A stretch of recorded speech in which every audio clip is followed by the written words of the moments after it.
Welcome to My Time to Shine. I'm your host, Emily. Hi. Hey, Emily, you okay? I'm good, thanks, Darren. Welcome to my podcast. How Thank are you. you? I'm good, thank you. Yeah, oh, brilliant. And would you like to start by introducing yourself a little bit and telling our listeners what you do and what your background is? Yeah, sure. So, my name's Darren Yeomans, and I run DY Pilates. I've got my own classical Pilates studio in Hensford.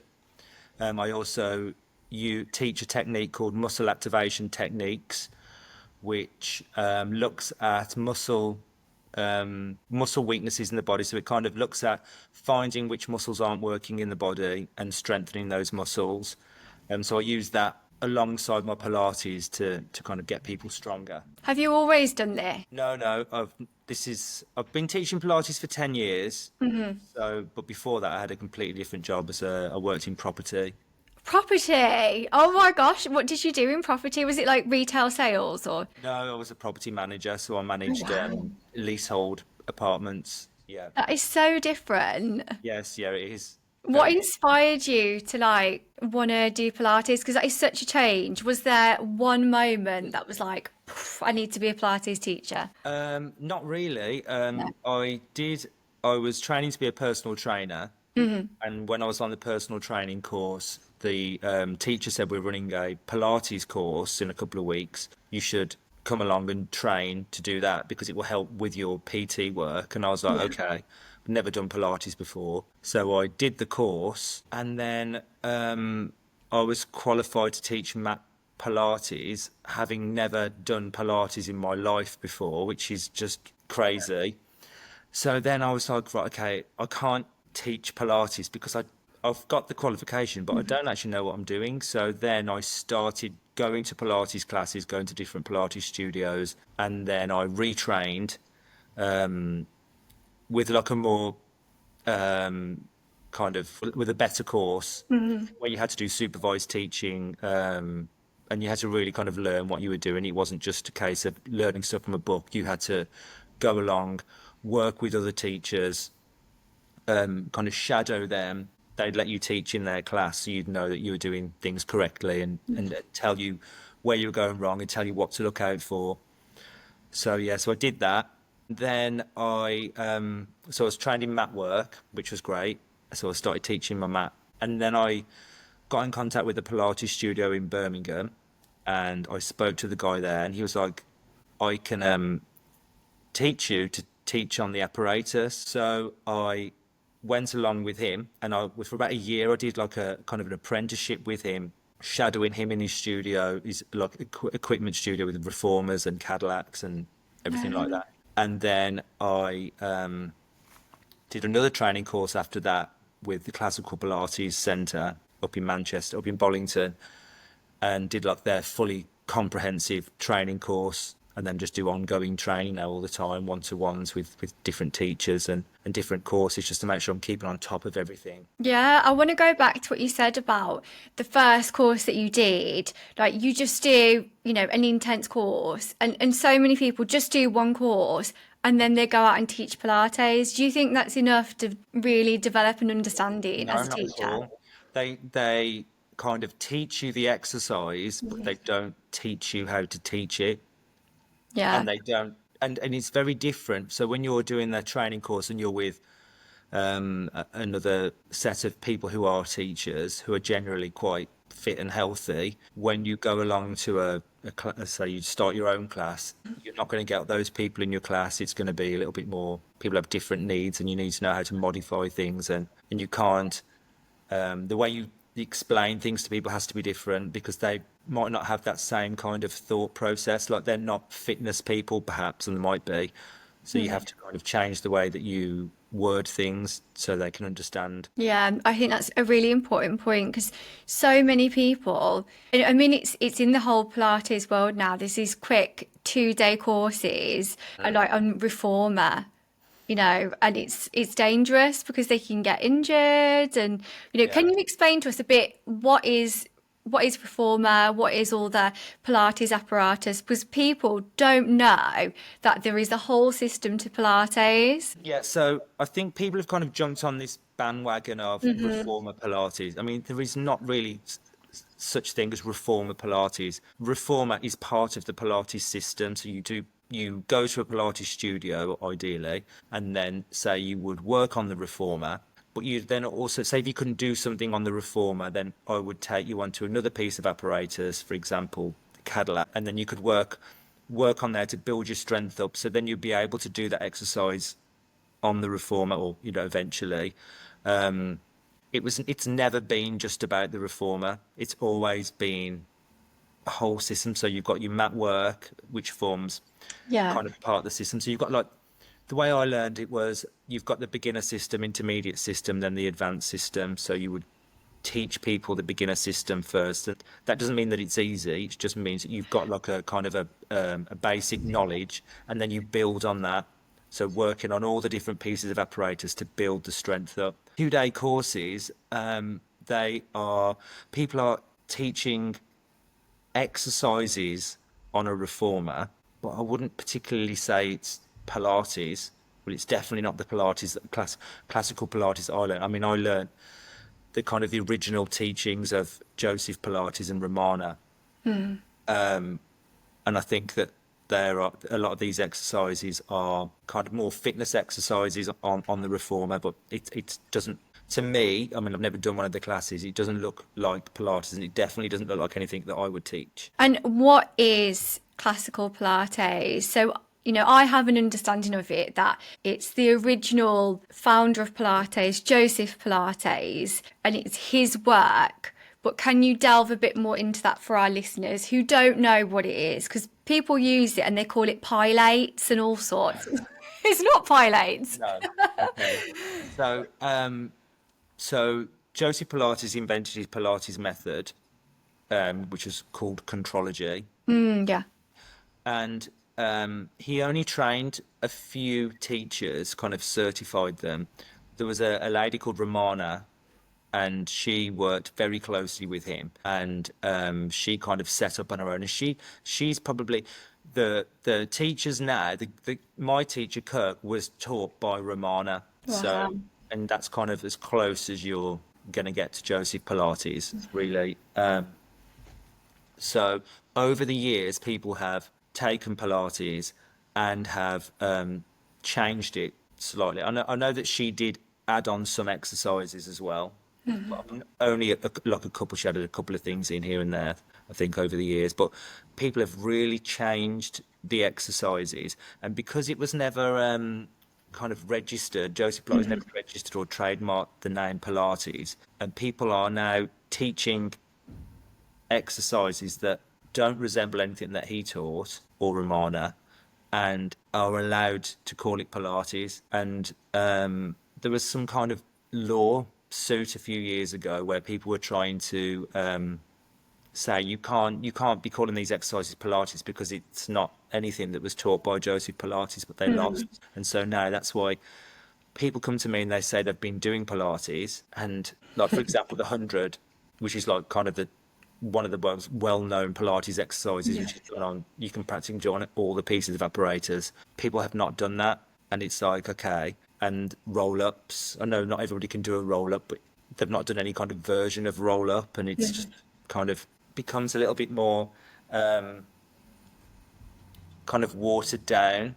And I think it got a bit of a name for being really kind of easy and gentle, and it can be, but it's just. But now I think it's gone kind of the other way, and I see these reformer studios, and they're going on about how hard Pilates is. Well, it is difficult, and it's difficult when you're in the right position. But just because you've got all the springs on and you're making things really heavy, I think that's a lot of the time that's how they're making it. Oh, it was so hard because it was so heavy, and it's just like, okay, well, it's not really about that either. No, exactly. I think you're so right as well in the terms of like Pilates was classed as gentle, because that's, growing up when I first heard of Pilates, it was, it's really gentle, it's for old biddies, they do it. Yeah. And then everyone just sort of laughed at you if you did Pilates. Whereas it is really hard. Like, for all our listeners, Darren is my Pilates teacher, and he is chef's kiss of the Pilates world. And it is hard. What do we call it? The tremor of truth. Yes, yeah. That's literally when your muscles are shaking so much because you're working that hard. But it's such an effective way of working. It's not like being beasted in the gym. Yeah. It's like you're stretching, lengthening, and controlling and breathing. All about the control. You're Yeah. always in control of the apparatus. That's the kind of the main thing. And grace. Yeah. You got to make it. Yeah, and you got to be in the right position, and you don't want to be pulling heavy springs and twisting and kind of all hunched up because it's too heavy and go, oh, this is so hard. Yeah. It's not about that. No, it's a different kind of hard, isn't it? I Yes, yeah. think what would you say is the main purpose for Pilates? Well, I think it's mainly about kind of lengthening, I'd say lengthening the spine, working on just kind of creating more space in your spine, working on better posture. And it is exercise and it is a workout as well. So it's kind Yeah. of an all over body workout. It's also great for like just focusing on yourself for that hour, just because you've got to focus on what you're doing. You've got to think about what you're doing. It just kind of takes your mind off everything else, and that's why it's good for kind of stress relief as well. Yeah, and not in like a woo-woo way, because I think a lot of all the wellness section or like mind body, sometimes it can really scare people because they think, oh, it's too woo-woo or it's too like fluffy. And it's Yeah. not in that kind of a way. It's like if you don't focus on what you're doing, you're going to injure yourself, kind of like Yes, you need to yeah, pay attention. yeah, definitely. You need to be aware of because you're on a moving, well, on the reformer, you're on a moving platform. Yeah. And I see these videos now, and they're always popping up on Instagram, and people are falling off reformers, and like people are sharing these videos like it's funny, and I just think it's so dangerous, and it's kind of can give Pilates a kind of a bad name. Yeah, I think so. I think it's gone from being a gentle class for old ladies to now it's like reformer. Yeah. Yes, yeah, yeah. It's too much of the way. And like you said, Pilates, classical Pilates, is not just reformer. And I think so many people now are like, oh, I do reformer classes, like, but you don't even know what that, you don't know what that is. No, no, no. I Yeah. mean, it's bringing an awareness, I suppose, to Pilates, and um, yeah. Do you think the system was ever designed to be separated, or do you think Joseph Pilates designed it to be infused together? Oh, yeah, definitely infused together. Yeah, I think that some kind of training providers they do teach it separately, but that's more of a kind of contemporary way of learning. Yeah. Whereas I did my training course, like I say, we learned beginner system, intermediate system, advanced system, and how it all kind of integrates together, not just learning one piece at a time. Yeah, I think that's more of the contemporary way to do it now is to separate it.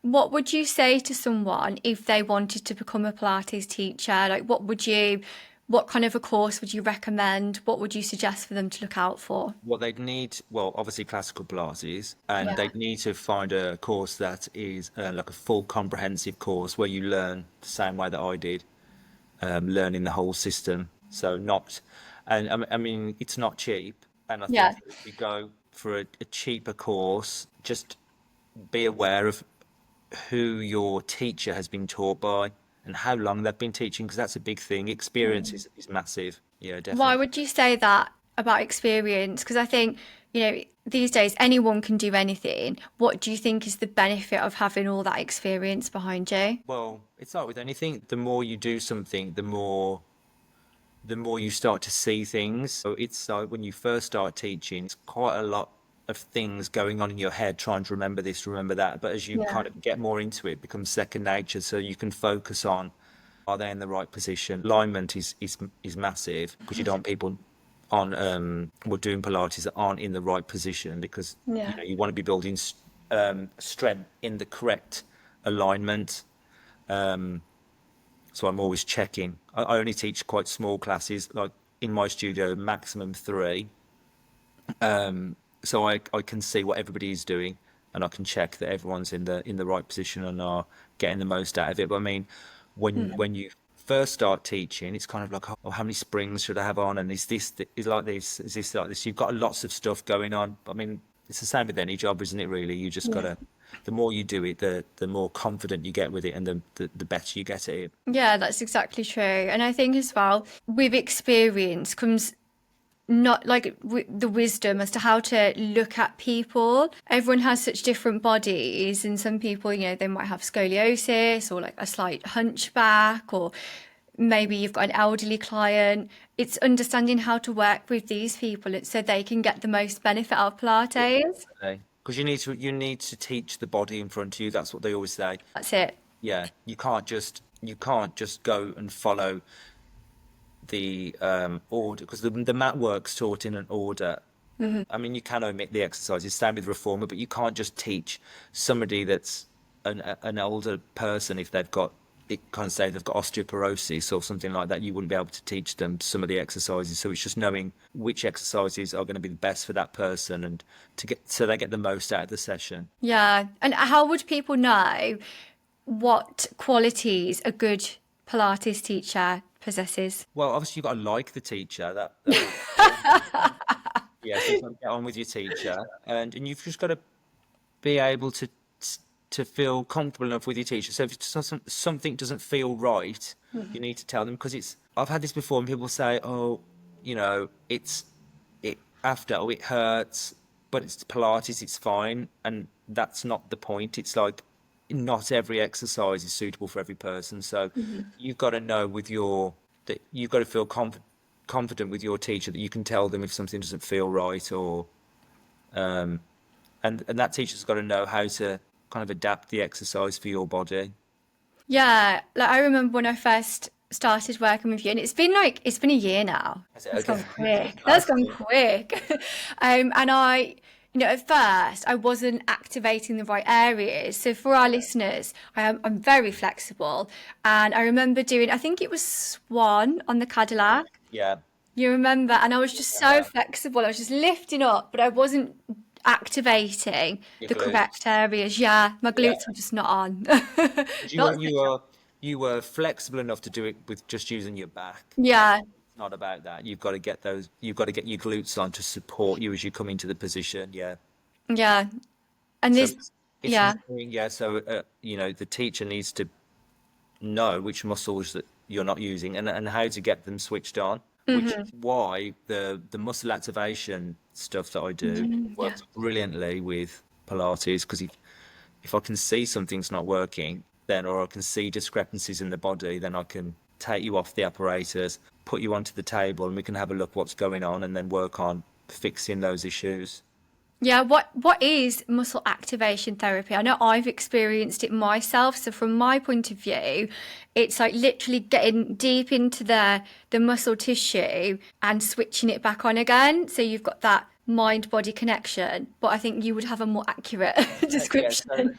so basically, you would say, if you came to me, I would go through a range of motion assessment. So we'd compare left and right side of the body, looking for the biggest discrepancies between left and right side.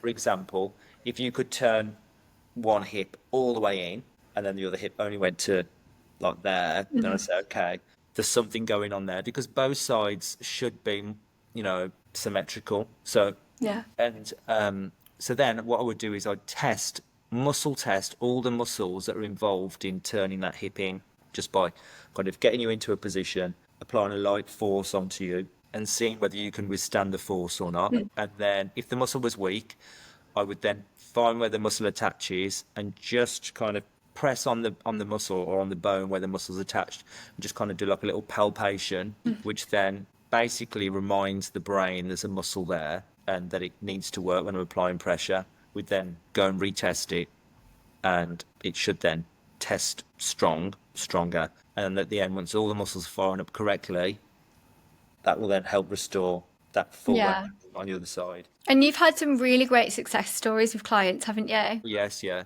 it's been Yeah. great. So I've had, yeah, people that have had that were due to have surgery, and they've not had surgery because they felt so much better. Wow. I've had a guy that came to me, and he had herniated discs in his back, at first, and he couldn't ride his bike.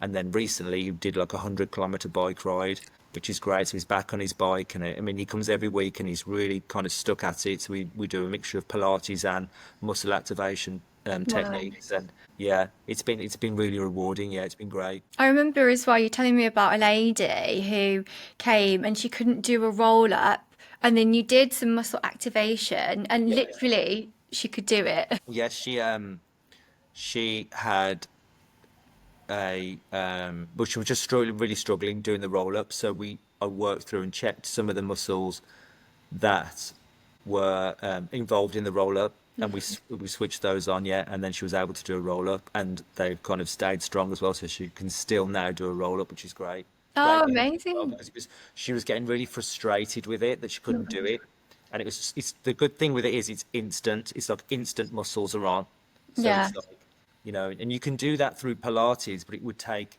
a little bit longer. Whereas with the muscle activation, it's just kind of like there and then it's on. The muscle's on now, and it's like it's working, and we're rolling up.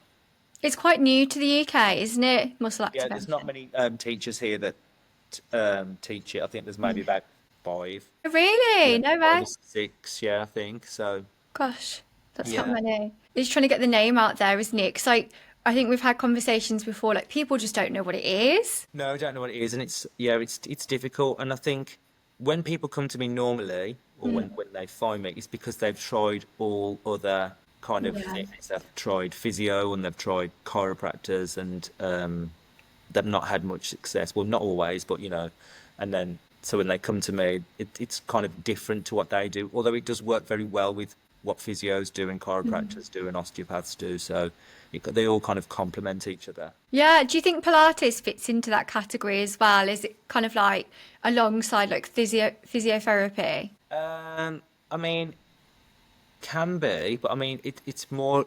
I'd say it's more of a form of exercise. I mean, you've got to know what You've got to know what not to do and what a certain person needs. But yeah, I suppose I mean, a lot of physios recommend that people do Pilates because it does help switch on muscles and helps correct posture. But I think that's like going back to an experience when you're a new teacher. It's quite difficult. Well, I found it quite difficult to kind of know what a person's body needs in that kind of physio kind of sense. But now I've done the muscle activation, and I kind of I've got much a better knowledge of anatomy, and I know Yeah. see now what's not working and what's working, and like try and help people that way. But I don't think I would have got that through Pilates on its own. No, that's interesting. Yeah, I think that yeah, the muscle activation course has really kind of changed the way I teach Pilates, definitely. Oh, wow. Okay. Yeah. How has it made you sort of see things differently? Is it more insight to the anatomy and Yeah, physiology? more insight, and I can kind of look at somebody and think, okay, what's not working there? What do I think needs to be addressed there to help them with this exercise if they're struggling with it, or like looking at the position of their feet in footwork, or what muscle do I think that is that creates that movement that might not be working that can help them in that position.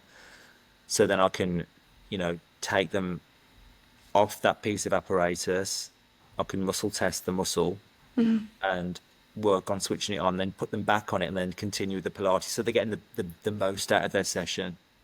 Yeah, absolutely. I think a lot of people are kind of misled in the way that they think when they want to change their health or their physical appearance, or they've got some kind of pain in their body, they think exercise has to hurt, because of Jane Fonda, no pain, no gain. That's Yeah. still there, I think, in a lot of people's mind, that they think if they're not dripping buckets, if they're not like feeling the painful burn, then it's not working.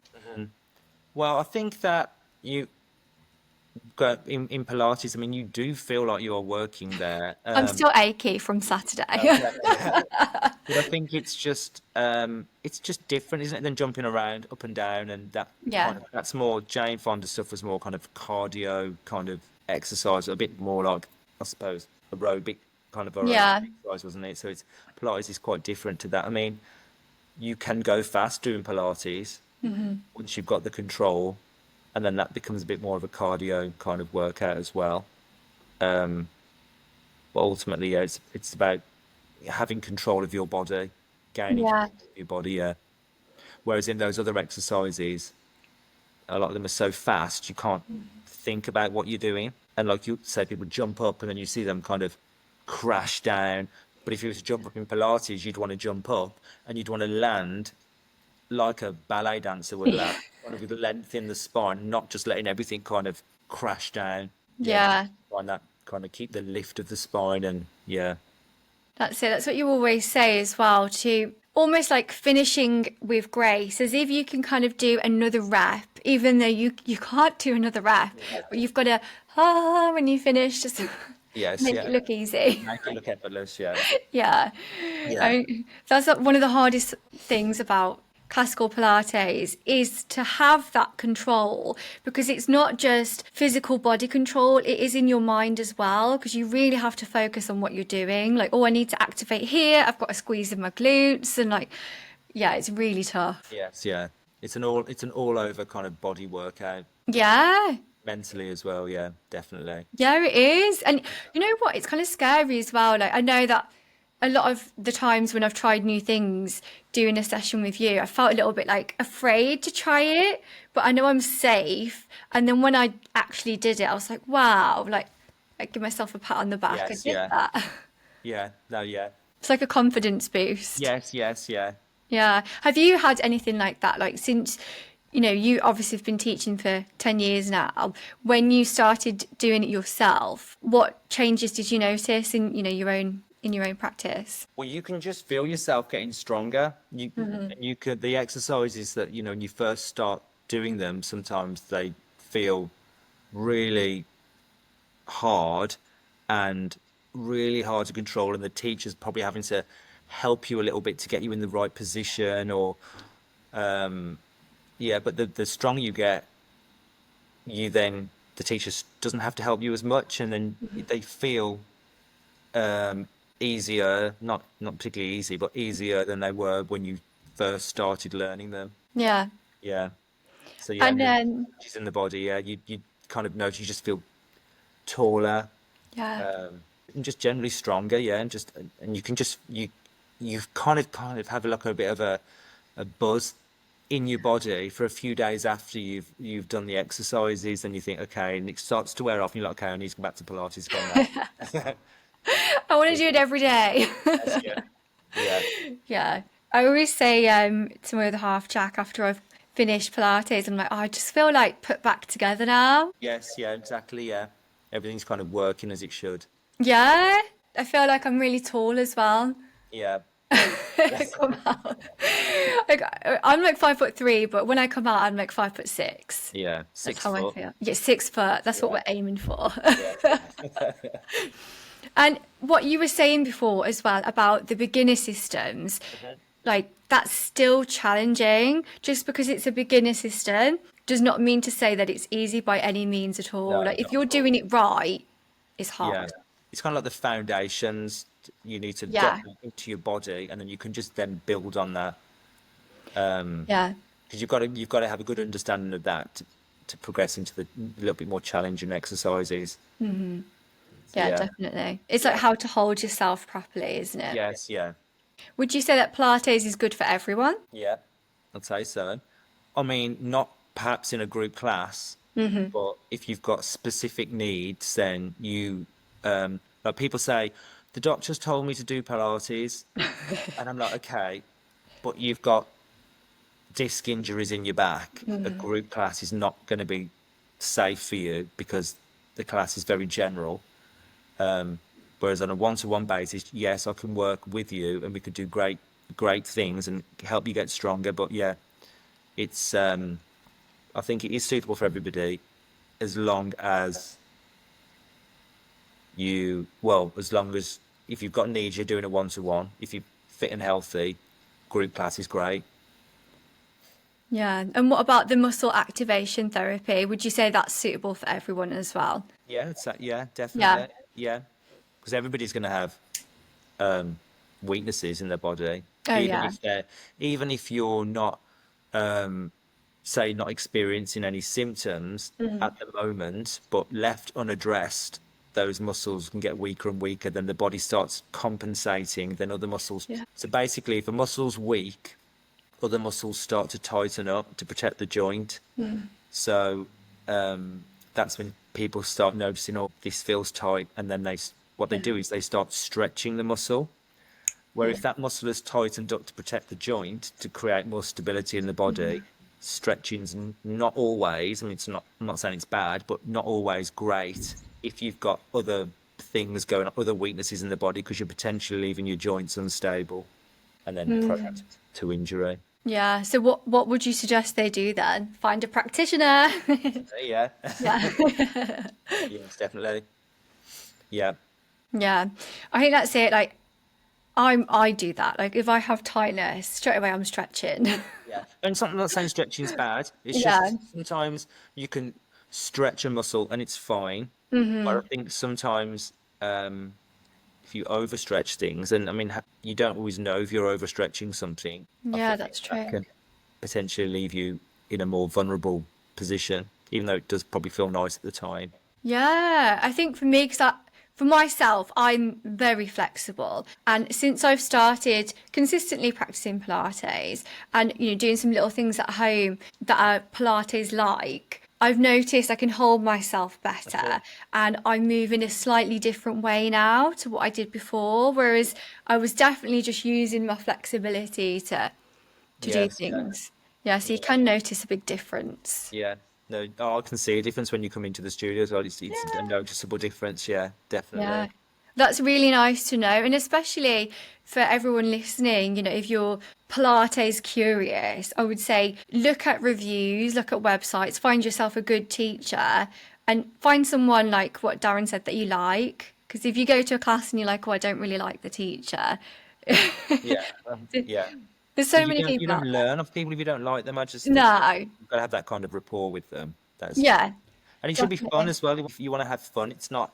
It's it doesn't have to be so serious. Yeah, it's just what Yeah. you want to enjoy it when you're doing it. Yeah, exactly. What do you think of because I've been to some classes and they're just terrible. Like the teachers, for me, the teachers joining in the whole class and like they're getting a workout, but then I just don't see them ever checking their participants in the Yeah. class. I mean, I when I'm teaching, I am checking. I don't. Yeah, If I need to demonstrate something, I will. But yeah, I just think if you're paying money to learn Pilates, then you want someone checking you really to make sure you're in the right position. Because I mean, when you're on the reformer, for example, the teacher can just correct you, and like, even move you just like a tiny bit, and the whole exercise can feel completely different. yes. Yeah, Yeah, definitely. I've experienced that with you. yeah. Yeah. And you don't know yourself. You're not in the correct position because you obviously can't always see what position you're. Or it feels right to you to be in that position, and Yeah. actually you're kind of out of out of alignment.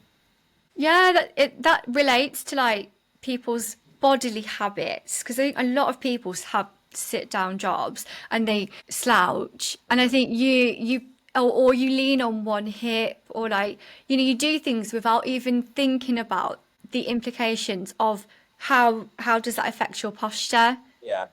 Can you see that in people like their habits have kind of But yeah, definitely. I yeah. mean, I see people come in and their head is slightly tilted to one side, and often because maybe they've got something going on in their spine through sitting or repeatedly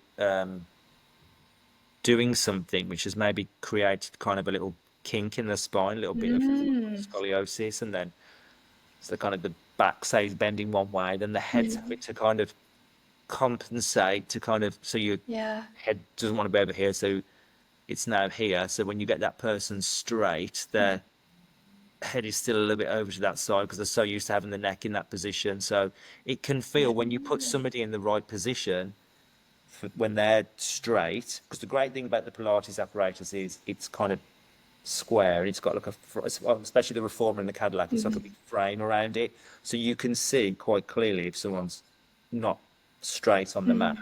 So when you do correct somebody that's not used to being, or is used to being in the wrong position, it can feel a bit weird to them at first. They're like, "Are you sure I'm straight? Are you sure?" I'm like, "Yeah, yeah, definitely." Yeah, that's really interesting because that's how, like, when you're overcompensating, that relates to the muscle tightness and Yeah, then the relaxed on one side, and yeah, that's where the muscle activation can really marry up together. yes, yeah. Yeah, it all makes sense now. Yeah. I want to go back just quickly because I know we've been talking for quite a while, but to when you said that you were a property manager, how did you find going from that? Because that's quite sort of like an admin job. It's kind of like on computers, or it's very different to being a Pilates teacher and being a personal trainer. Did you find that hard to change into, a different career, or was it exciting, or was it something that you were just desperate to do? Well, it was exciting, definitely. And I just kind of did it gradually. So I'd started setting up classes after work and just slowly building those classes up. And then I'd be working with the guy, Andy in Birmingham in Cool Pilates. So I'd go and teach some classes in his studio after work as well. And then I'd be working on a Saturday in his studio, kind of building up a client base. And then it was just, I was getting busier and busier. And I thought, oh, do I take the risk? And because I wasn't really enjoying the job as a property manager anymore, it was a very stressful job. I just thought, right, I'm just going to take a chance because I knew I could always go, I could go back there. They Yeah. said when I left, I could go back if I needed to, but I didn't want to. But I just took the risk and did it. Yeah, so it was I didn't just drop everything and do it. It was kind of Yeah. a gradual process. Yeah, Yeah, it's good that you share that because people who, maybe they're in that position now that you were yeah. in then, and they're like scared to kind of make a change. What would you say to them? Well, I think it is scary. Sometimes I've got to take a risk. I mean, I would never have just quit my job and just gone and done that because that would be, oh, well, I couldn't do that. I know some people probably could do that, but I just kind of did it gradually, built up the confidence, built up, make sure that it was definitely something that I wanted to do. And yeah, I think just do it gradually. And I mean, it's hard work, especially when you're working full time, doing the training and teaching as well. It was really difficult. I was a lot tired, and I was just all my spare time was kind of going into my Pilates, but it Wow. paid off in the end. Yeah, Wow. I yeah, want to ask you as well, how do you manage your time? Because you're a busy parent, you have children, yeah. you are very busy with your business. Like, do you have to be very strict? Do you plan your time in advance? How do you do it? I'm not very great at planning my time, so I think, I mean, I have to make sure I use my calendar quite a lot. I put reminders in my phone because otherwise I've got that much stuff going on in my head at Yeah. times. I have to have those reminders. It's like I'll exercise in the morning because then it's just done, and then that frees up the day then for work, and the kids when they come in from school, and the dog, and yeah, it is difficult. Yeah, and it's pretty full on, but I just like every day or every week is different, so it just depends on what's going on, really. So Yeah. yeah, it's hard, but yeah, Yeah, it's, I think it is hard. It's not impossible though. Like to all it our isn't listeners, impossible. It's just yeah, kind of yeah, you've just gotta be organized. yeah. Yeah, That's it, yeah, exactly. I think, especially as a parent, it's easy to kind of get like, I can't do this because of my children. But I think if you have a dream that you want to do, you should do it for your children because of them. yes, yeah, definitely. I And I think think, yeah, I wouldn't want my children to think that they had to do something that they or be stuck in a job that they didn't want to do. yeah, And I wouldn't want anyone to be doing that because I think life's too short to be stuck in yes, something you're not enjoying. So you've just got to kind of find a way to make the change. Yeah, and yeah, just and I think I like you know, the fact that my children can see that how I've built up my business over time. Yes. So it's kind of, I've put the work in, I've put the effort in, and well, hopefully that's going to kind of rub off onto them as well. Oh, I completely agree. That's exactly it. Because they see you and observe you as they're growing up, and they're like, wow, you know, I can also achieve my dreams. I can do my dream career. Yes, yeah, definitely, yeah. Yeah. And it shows them that it's Just got to possible. put the work in. Yeah. Yeah. And Yeah, hopefully they can exactly. see that, like, a good, something I learned off my parents is having a good work ethic, like always showing up, you know, for work. I mean, obviously, I now work for myself, but even in my last job, even though I wasn't enjoying it so much at the end, I always turned up. I wasn't one of these people that would call in sick. I'd go into work and I'd show up every day and get my stuff done. Yeah. Yeah, I think that's something that's lacking in our society. I think a lot of people are like, "Oh, I'm Yeah. sick." Yeah. Just gotta get on with it. Yeah, But the thing is, as well, in some of those kind of jobs, anyway, if you take one day off, you go in the next day, you've got twice as much to do. It's not, the work doesn't wait for you. You've just got to you've got to get through it. And it's just going to make things worse. yeah. You've got to make the time for what you want to do. Yes, yeah. Yeah, definitely. Okay, so we're going to kind of wrap up with some quick fire questions now. I ask everybody these questions. So the first one is, do you have any rituals that you do daily? Clean my teeth. Okay, love that. Do you have a daily practice of Pilates though for yourself or gym? Because I know you go to the gym. Do gym. I try and do some form of exercise every day. Yeah. So sometimes Yes. Pilates, sometimes weights in the gym, sometimes just isometric exercises, which kind of like part of the muscle activation stuff. So if I'm feeling like, oh, this doesn't feel quite right today, I'll just spend a few minutes just working on some strengthening some particular muscles. Oh, I love that. Yeah. That's better than just brush your teeth. I'm glad you do that daily. Okay, describe what wellness means to you.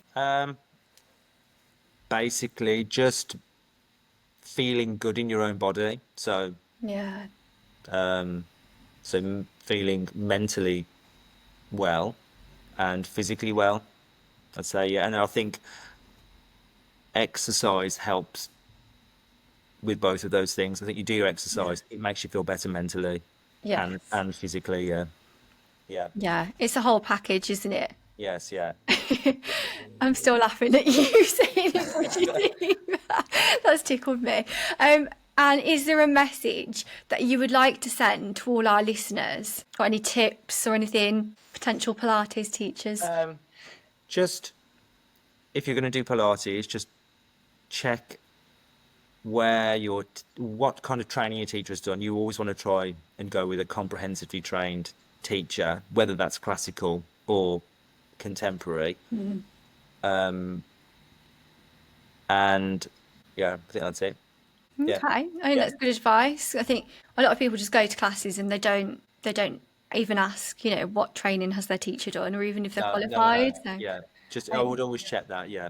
Because I mean, the training I did was like 600 hours of training. that's a lot. It was not 2 days on a Yeah, Friday. Definitely was not that. And yeah, so just be aware of those teachers. yeah, and I think people who are constantly investing in themselves as well, because like you're continuously doing courses and learning. I think that's Yeah. something else to be mindful of. Yeah. Yeah. Just make sure, Yeah, yeah, that well, it's difficult because it's not, the apparatus is not regulated. yeah, The mat work is, the equipment isn't. So it's, yeah, so you could basically do a course and then never have to do any other kind of training after. But yeah, so just I think it's just so important to find out who your teacher is trained with and what yeah, they, I mean, what are they doing for their continued professional development, and do they even do Pilates themselves? yeah. That's it. Yeah. That's very true. And last one, how can our listeners connect with you? Do you have Instagram or website? Yes, our Instagram DY Pilates. My website is dypilates.com. And I'll link that in the show notes below. Thank you. Oh, thank you so much for Thank you, coming Emily. on. Okay, thank you very much. Amazing. To all our listeners, make sure that you guys tune in next week. Bye.